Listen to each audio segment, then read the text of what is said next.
ছবিতে দেখানো মাছটির নাম হলো পরকিউপাইন অথবা পাফার ফিশ। আমি এটাকে রেডিয়েন্ট ফিশ ওয়ার্ল্ডে কক্সবাজারে গিয়ে দেখেছি। আমার খুব ভালো লেগেছে, তাই ভাবলাম আপনাদের সাথে একটু শেয়ার করি। আসসালামু আলাইকুম। কি আজব মাছ, নড়েও না চড়েও না, স্ট্যাচুর মতো দাঁড়ায় আছে। আমি প্রথমে মনে করছিলাম এগুলো মনে হয় প্লাস্টিকের মাছ, পরে কাছে যেয়ে দেখি না, এগুলো লেজ হালকা হালকা নড়ে। স্ট্যাচু স্ট্যাচু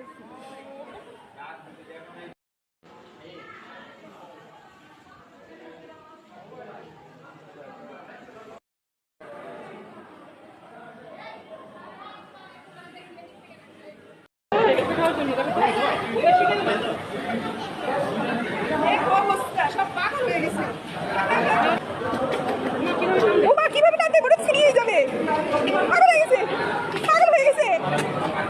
দেখেন দেখেন, আধা পাগল হয়ে গেছে।